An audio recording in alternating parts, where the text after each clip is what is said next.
예, 오늘은 하나님이 하시는 일을 볼 수 있나요? 라는 제목으로 하나님 말씀을 전하도록 하겠습니다.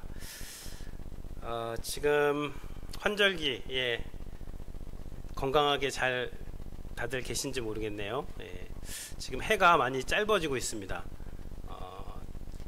지난달만 해도 5시 전에 해가 떴는데 요즘에는 6시가 지나도 껌껌한 그렇게 지금 변하고 있습니다. 성도님들은 해가 뜨는 모습을 보면서 어떤 것을 느끼시는지 모르겠는데요. C.S. 루이스는 그 아침에 뜨는 해처럼 기독교를 믿는다라고 했습니다. 그분의 말을 소개해드리면요, 나는 아침에 해가 뜨는 것을 믿는 것처럼 기독교를 믿는다. 내가 그것을 볼 수 있기 때문만이 아니라 그것에 의해서 다른 모든 것을 볼 수 있기 때문이다. 아침에 해가 이렇게 둥그런 해가 떠오르는 그 장면만 보는 것이 아니라 아침에 해가 뜨면서요, 그 햇볕이 모든 어두움을 물러가게 하고 햇볕이 온 세상을 밝히면서 우리가 이 세상에 있는 것들을 볼 수 있게 되는 것이죠. 그런 것처럼 기독교를 믿는다는 것은요, 어떠한 교리, 어떠한 공식, 난 죽어서 천국에 간다, 이런 것만을 믿는 것이 아니라, 그것도 믿지만 진리를 믿게 되면 진리가 우리의 삶에 들어와서 그 진리가 어두운 모든 것을 다 물러가게 하고 우리의 삶을 비추기 때문에 그전에는 볼 수 없었던 것을 보게 되는 것, 그것이 주님을 믿는 것이 되는 것입니다. 예수님께서 니고데모에게 그러셨어요. 사람이 거듭나지 않고는 하나님의 나라를 볼 수 없다. 거듭나면 하나님의 나라를 볼 수 있다는 것이죠. 그러면 이 거듭났다는 게 뭐냐면요, 이전에는 못 보던 그 하나님의 나라를, 하나님의 진리의 빛이 비추어서 그 하나님의 나라를 보게 되는데, 그 내 삶의 한복판에서 하나님의 나라, 하나님의 통치, 하나님의 다스리심이 보이기 시작할 때, 그때 우리가 영적으로 눈이 뜨이게 되고 또 born again, 다시 태어나게 되는 것이죠. 이 요한복음 9장은요, 영적 맹인, 또 육적인 날 때부터 맹인된 사람이 눈을 뜨는 그러한 이야기입니다. 이 이야기를 통해서 하나님께서 우리에게 영적인 눈을 뜨는 것이 무엇인가를 보여주고 계신, 오병이어는 단순히 우리의 배를 채우는 것이 아니라 영원한 생명의 떡에 대해서 말씀하셨죠. 마찬가지입니다. 이것도 단순히 육적인 눈을 뜨는 것만이 아니라 우리가 어떻게 영적인 눈을 뜰 수 있는지를 오늘 말씀을 통해서 증거해 주시는 것인데요, 이 마지막 부분에 9장 39절에 이런 말씀이 있는데 같이 한번 읽어보겠습니다. 예수께서 이르시되 내가 심판하러 이 세상에 왔으니 보지 못하는 자들은 보게 하고 보는 자들은 맹인이 되게 하려 함이라. 예수님께서 보지 못하는 자들은 보게 하고 그랬습니다. 그래서 날 때부터 맹인된 사람을 보게 하는 것, 그래서 더 나아가서 이 사람이 예수님을 믿게 됩니다. 그래서 예수님을 믿게 하는 자리까지 나가는데, 보는 자들은 맹인이, 이 보는 자들은요, 예수님을 거부합니다. 예수님을 거부하면 영적 맹인이 된다는 것을 이 이야기를 통해서 이제 보여주고 있습니다. 그래서 오늘은 하나님이 하시는 일을 볼 수 있는 자, 이 자들이 영적으로 눈뜬 자들인데, 우리가 어떻게 하나님의 이 하시는 일, 하나님의 통치, 하나님의 다스리심, 하나님의 그 일들을 우리의 삶 가운데서 볼 수 있는지 오늘 말씀을 통해서 같이 나누기를 원합니다. 첫 번째는요, 영적인 눈뜬 자는, 우리 같이 한번 앞에 보면서 읽도록 하겠습니다. 정죄가 아니라 하나님의 하시는 일을 보는 자. 정죄가 아니라 하나님이 하시는 일을 보는 자가 영적으로 눈뜬 자가 되는 것입니다. 1절을 보시면요, 1절을 같이 한번 읽도록 하겠습니다. 예수께서 길을 가실 때 날 때부터 맹인된 사람을 보신지라. 날 때부터 맹인된 사람이 등장합니다. 날 때부터 맹인된 사람은 본 적이 없는 사람이에요. 본다라는 것의 개념조차 없는 사람입니다. 이 사람이 예수님을 볼 수 없으니까 예수님이 이 사람에게 찾아가신 것이죠. 그리고 예수님이 그 사람을 지금 바라보고 계시는 것입니다. 이 요한복음 9장을요, 교부 시대에는 침례받기 전 사람들이 이 9장 전체를 큰 소리로 읽었다고 합니다.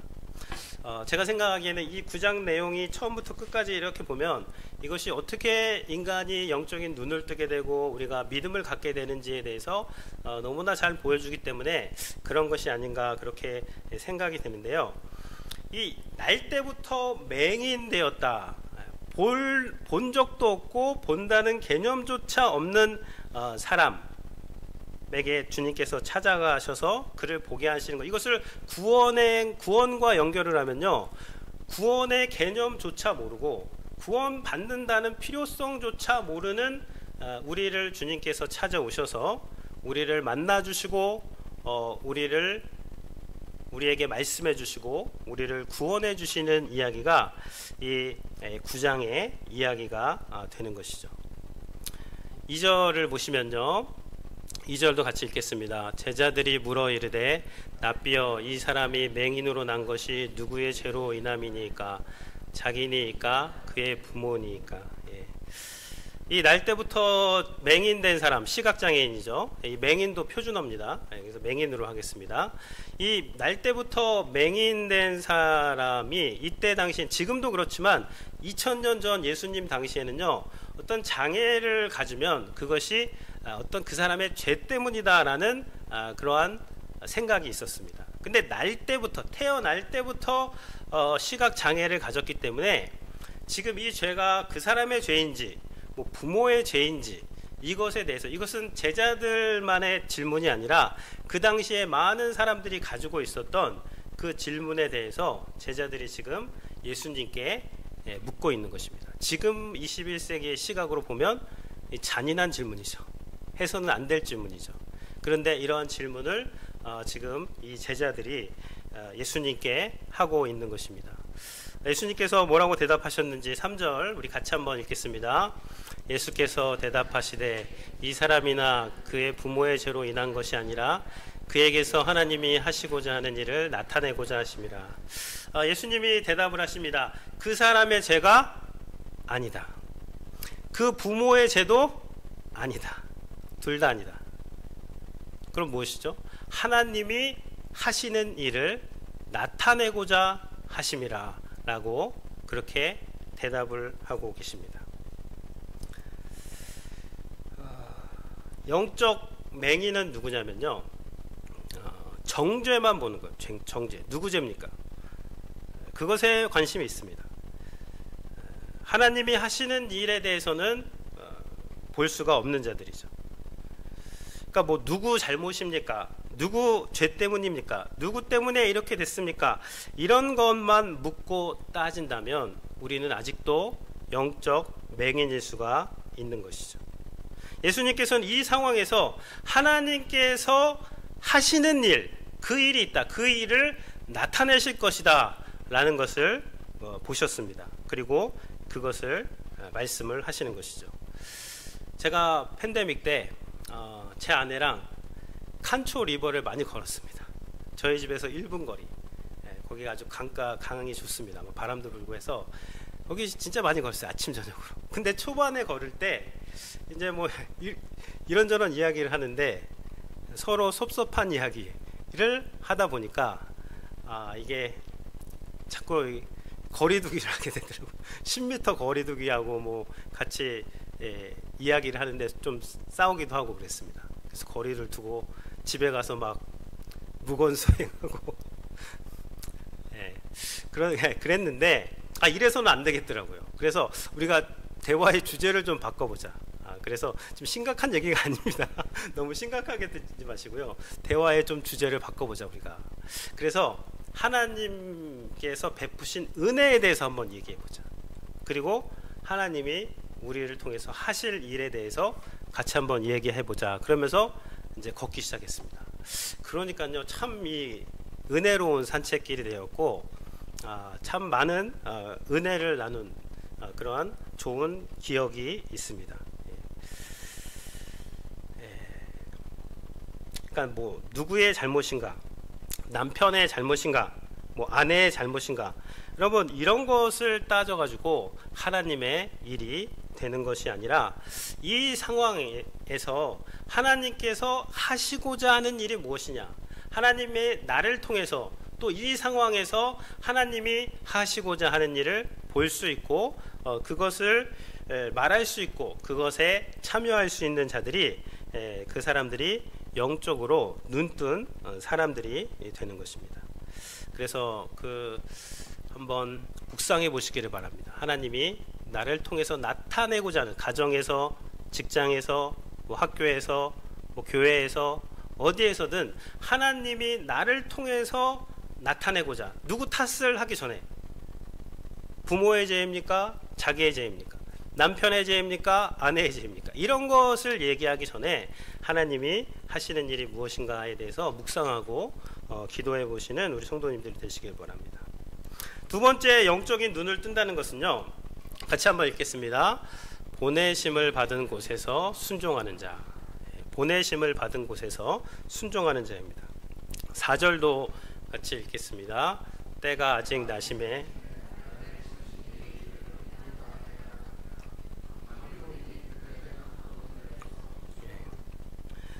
하나님이 하시고자 하는 일을 나타내기 위해서라고 말씀을 하시고, 4절에서 때가 아직 낮이다, 나를 보내신 이의 일을 우리가 할 수 있다. 아직 낮이기 때문에, 밤이 오면 할 수 없지만 아직 우리가 할 수 있는 때이다. 그렇기 때문에 우리가 할 수 있는 일을 해야 된다라고 주님께서 말씀을 하고 있습니다. 그러면서 5절에서 내가 세상에 있는 동안에 세상의 빛이로라 라고 말씀을 하십니다. 그리고 빛 대신 예수님께서 이제 뭔가를 하시는 것이죠. 6절에 보면 이 말씀을 하시고 땅에 침을 뱉어 진흙을 이겨 그의 눈에 바르시고, 7절을 같이 읽겠습니다. 한 절 넘겨주시고 7절 읽겠습니다. 이르시되 실로암 못에 가서 씻으라 하시니, 실로암은 번역하면 보냄을 받았다는 뜻이라. 이에 가서 씻고 밝은 눈으로 왔더라. 그래서 예수님께서 이제 하나님이 하시고자 하시는 일을 하는 거예요. 그런데 6절에 보면 뭐라고 되어 있죠? 이 말씀, 땅에 침을 뱉어 진흙을 이겨. 여러분, 땅에 침을 얼마나 뱉어야지 진흙이 나올까요?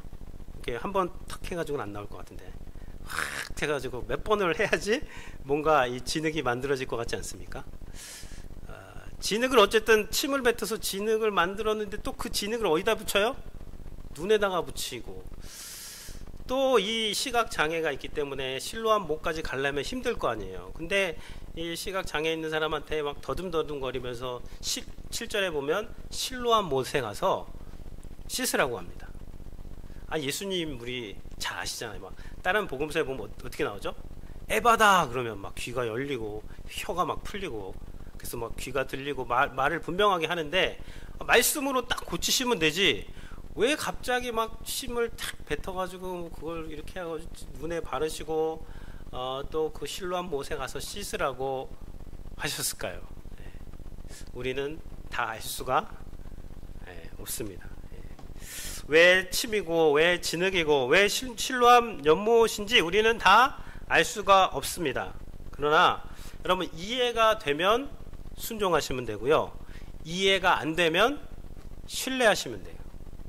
하나님께서 우리에게 이해가 되는 수준에서 말씀하실 때가 있어요. 그러면 순종하시면 됩니다.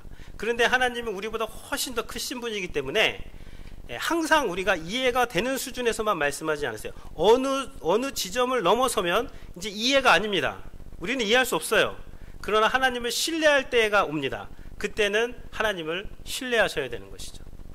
이 날 때부터 맹인된 사람은 다 알 수는 없었지만, 그러나 주님께서 말씀하셨기 때문에 그 실로암 연못에 가서 눈을 씻게 되는 것이죠. 씻고, 여기서 가서 씻고 밝은 눈으로 왔더라 라고 그렇게 말씀을 하고 계시는 것입니다. 여기서 실로암이 영어 성경에 보면 어떻게 되어 있죠? 센트라고 되어 있습니다. 센트. 그래서 보냄을 받았다 혹은 보냄을 받은 곳, 이러한 뜻이 있는 것이죠. 보내심을 받은 자 혹은 보내심을 받은 곳이 이 실로암. 우리 그 찬양 있잖아요. 실로암 찬양. 어두운 밤에 깜깜한 밤에, 여기서 나온 것인데요. 이 보냄을 받았다는 그러한 뜻입니다. 근데 보내심을 받은, 아버지께서 나를 보내셔서 주님께서 이 땅에 오신 것 아닙니까? 보내심을 받아 이 땅에 오신 주님께서 그 날 때부터 맹인된 사람을 보내시는 거예요. 보내면서 가서 내 눈을 씻어라 라고 그렇게 말씀을 하시는 것이죠. 지금 다 이해할 수 없는 장소로 보내셨는데, 근데 예수님이 보내심을 받은 장소를 한번 생각해 보시기 바랍니다. 예수님, 하나님 성부 하나님께서 성자 예수님을 보내실 때, 하늘 보좌를 버리고 이 땅으로 내려보내실 때 어디로 내려보내셨죠? 왕궁이었나요? 말구유로 내려보내셨습니다. 그리고 30년 동안 예수님께서는요, 별로 없어요. 평범합니다. 아버지 도와가지고 목수일하고 똑같이 살았어요. 우리랑 맨날 평범하게. 그리고 공생애를 시작하셨는데, 공생애를 시작하면서 사람들의 거절과 비난과 배반을 당하셨죠. 그리고 하나님께서 성자 예수님을 마지막으로 보낸 장소는 어디였죠? 십자가였습니다.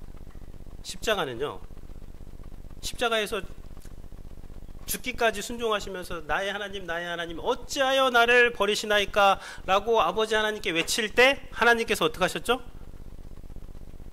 고개를 돌리셨어요. 그럼에도 불구하고 끝까지 순종하셨습니다. 왜죠? 주님께서 그렇게 거절당하심으로 우리가 하나님께 받아들여지고 하나님께서 우리를 받아주게 하기 위해서 주님께서 하나님 아버지께 그런 버림을 받았던 것이죠. 그것이 주님이 보내심을 받은 자리였습니다. 그런데 거기서 끝까지 순종을 하시자 그 십자가가, 하나님께서 십자가를 영광의 십자가, 부활을 통해서 생명의 십자가, 구원의 십자가로 바꿔 주신 것입니다. 그래서요, 하나님께 영광을 돌린다는 것은요, 내가 원하는 자리에서 내가 원하는 것을 내가 원하는 때에 성공적으로 이루는 것이 하나님께 영광이 아닙니다. 그건 누구 영광이죠? 그건 내 영광이죠. 그럼 하나님께 영광이 된다는 것은 무엇이냐면, 하나님께서 보내신 자리에서 하나님이 원하시는 일을 하나님의 때까지 순종하는 거예요. 결과가 어찌 되었던 그 순종이 기쁨이고 그 순종이 소명이 될 때, 그때 하나님께서 영광을 받으신다는 것이죠.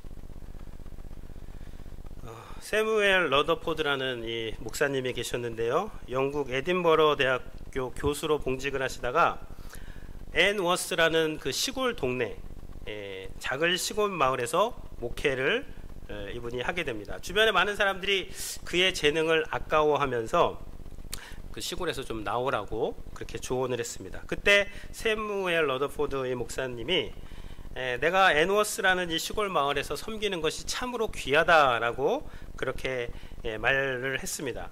그러면서 그곳에서 내가 수고한 열매를 보았기 때문이 아니라 나의 주인이신 예수님께서 이곳을 지정해 주셨기 때문에 이곳이 귀한 그런 장소이다, 사역지이다 하고 그는 계속해서 그곳에서 사역을 했던 것이죠. 나중에 그분이 세인트 루이스 대학 총장으로 섬기게 되고 웨스터민스터 신앙 고백서를 만드는데 큰 역할을 하는 목사님이 이 세무엘 러더포드 목사님이 되시는 것입니다. 하나님께서 우리를 보내신 자리, 실로암의 자리는 어디라고 생각을 하십니까? 이번 주 화요일이죠. 화요일날 우리 집사님들이 교회에 나오셔가지고 그 주차장 배수공사 마무리를 하셨습니다. 그 레이버 데이 때도 많이들 나오셨잖아요. 근데 이번 주에도 우리 김강렬 집사님, 또 김영석 집사님, 또 예윤석 집사님, 김지영 성도님 나오셔서 열심히 섬기셨습니다. 그러면서 우리 지난주 수요일 때 우리 나눔 그 제목이 뭐였죠? 신앙생활 할 때 행복한 때가 언제였습니까? 그런데 우리 모임 가운데 한 분이 그러시더라고요. 교회에 나와서 섬기는 게 나는 너무 기쁘고 감사하다, 행복하다, 그런 것을 나누어 주셨습니다. 제 아버지 연세 되시는 우리 집사님 70세가 넘으셨어요. 그 연배 되시는 그 집사님께서 나오셔서 정말 열정적으로 섬기시는 것을 보면서, 저보다 더 열정적으로 섬기시는 것을 보면서 저도 도전이 되었고, 보내심을 받은 곳에서 우리가 하나님께 순종한다는 것이 무엇인지 저도 많이 배우는 그러한 시간이 되었습니다. 여러분, 영적으로 눈이 뜬다는 것은 무엇이냐면요, 이 자리가 하나님이 보내신 자리구나를 볼 수 있는 사람입니다. 그리고 이 자리에서, 하나님이 보내신 이 자리에서 하나님이 하시고자 하는 일로 나를 초청하셨고 나를 불러주셨고, 내가 이 자리에서 하나님의 일에 동참할 수 있고 참여할 수 있는 것을 깨닫고 알게 될 때, 그때 영적인 눈이 뜨여지게 되는 것입니다. 그래서 가정에서, 직장에서, 또 학교에서 누구 잘못이냐 이런 것을 묻기 전에, 하나님, 이곳에서 제가 해야 될 일이 무엇입니까? 저를 통해서 하나님 나타내고자 하시는 일이 무엇입니까? 그 보내심을 받은 실로암으로 가서 눈을 씻고 밝은 눈이 되시는 성도님들이 되시기를 주님의 이름으로 축원해 드립니다. 세 번째는요, 영적 눈뜬 자는 믿음으로 예배하는 자입니다. 같이 한번 읽도록 하겠습니다. 믿음으로 예배하는 자. 다시 한번 읽겠습니다. 믿음으로 예배하는 자. 35절이죠. 35절 읽겠습니다. 예수께서 그들이 그 사람을 쫓아냈다 하는 말을 들으셨더니 그를 만나사 이르시되 내가 인자를 믿느냐. 예수님께서 이제 그들은 누구냐면 바리새인들입니다. 이 바리새인들이, 그 사람은 이 눈뜬 사람이에요. 눈뜬 사람을 쫓아냈다는 것은 회당에서 쫓아냈고 유대 사회에서 쫓아냈다는 말입니다. 왜 쫓아냈냐면, 안식일에 눈을 떴다 그래서 이 바리새인들은 예수님의 이 기적을 인정하지 않습니다. 근데 이 눈을 뜬 사람이 나는 그런 건 모르겠고, 내가 아는 것은 내가 지금 과거에는 못 봤는데 지금 보는 것이다. 예수님이야말로 선지자고 예수님이야말로 하나님으로부터 온 자다, 막 이런 이야기를 합니다. 그래서 이 사람이 쫓겨났어요. 출교, 여기 9장에 보면 출교라는 단어가 나오는데, 이제 쫓겨남을 이제 당하게 된 것이죠. 그것을 들으시고 예수님께서 그를 찾아가십니다. 그리고 한 가지 질문을 합니다. 내가 인자를 믿느냐? 제가 보기엔 요한복음 9장에서 가장 중요한 질문입니다. 내가 인자를 믿느냐?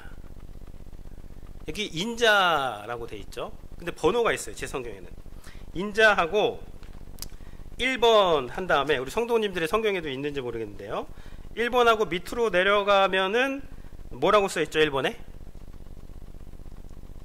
자, 1번하고 내려가면 밑에 뭐라고 써 있습니까? 하나님의 아들이라고 써 있습니다. 그렇죠? 그러면 인자를 믿느냐를 다른 번역에 보면 인자가 뭐라고 되어 있냐면 하나님의 아들로 되어 있다는 거예요. 그러면 이 질문을 바꾸면요, 내가 하나님의 아들을 믿느냐, 이 질문을 지금 이 눈을 뜬, 날 때부터 눈을 뜬 사람에게 예수님께서 이 질문을 하신 것이죠. 37절에 보면요, 예수께서 이르시되 내가 그를 보았거니와 지금 너와 말하는 자가 그이니라. 이제 이 그 눈뜬 사람이 제가 믿고자 합니다. 그러니까 지금 너와 말하는 내가 바로 그이다, 하나님의 아들이다, 인자다 라고 그렇게 예수님께서 말씀을 하셨습니다. 그러니까 38절에서 이 눈뜬 사람이 뭐라고 고백을 하는지 38절 말씀을 읽겠습니다.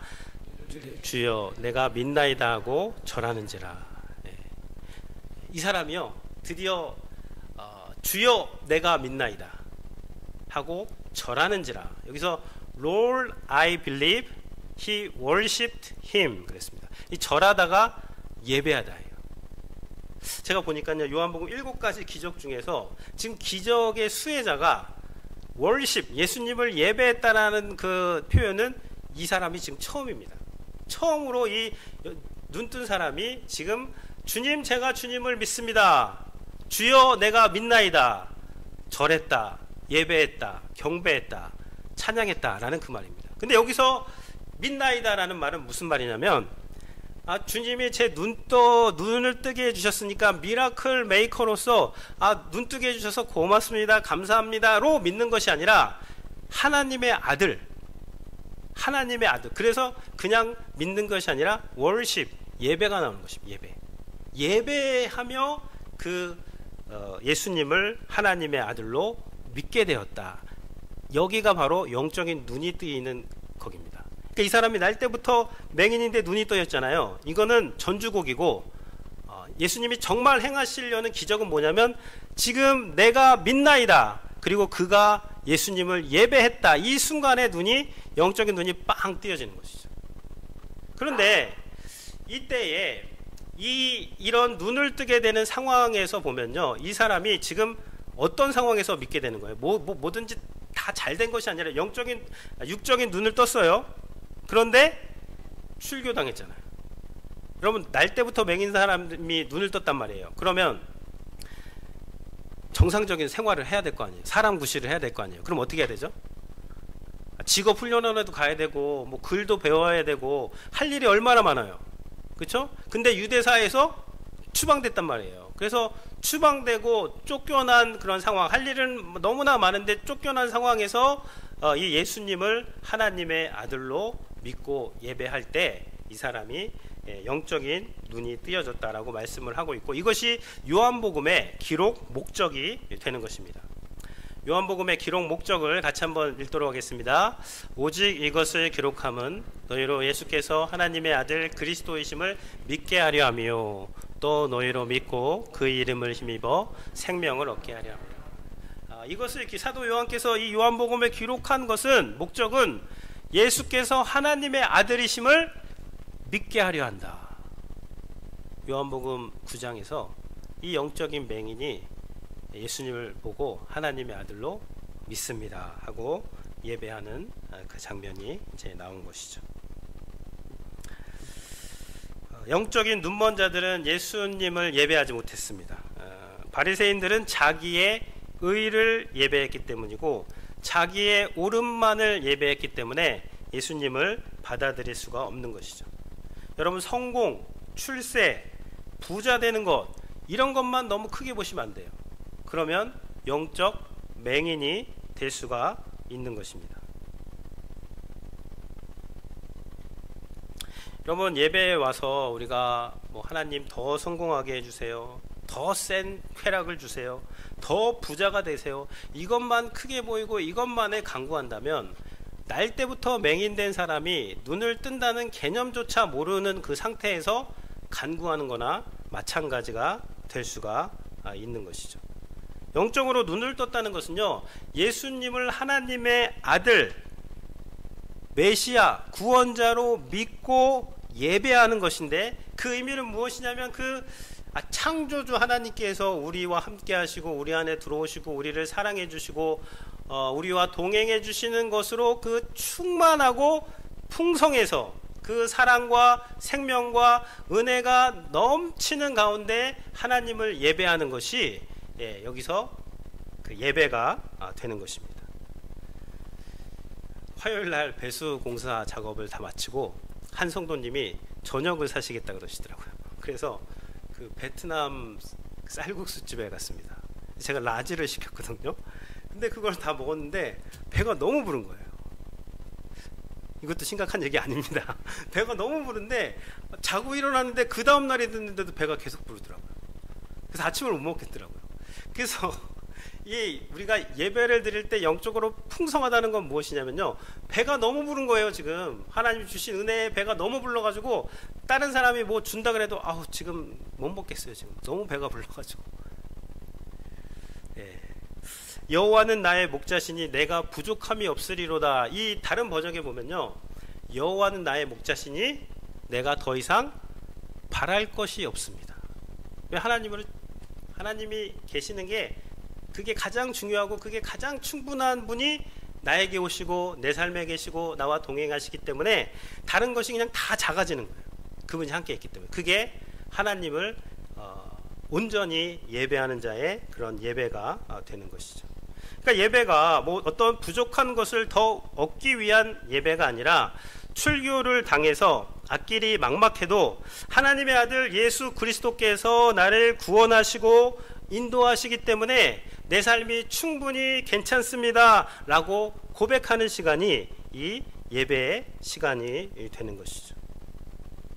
내가 바라는 한 가지는 주님을 예배하는 그것입니다. 하나님의 아들 예수 그리스도께서 행하신 그 일, 나를 위해서 행하신 그 일을 보면서 놀라워하고 감격해하고 그분을 찬양하고 그분을 경배하는 것이 이 예배의 시간이 되는 것입니다. 우리가 온전한 이런 예배를 드리게 될 때 영적 눈이 탁 떠지는 것이죠.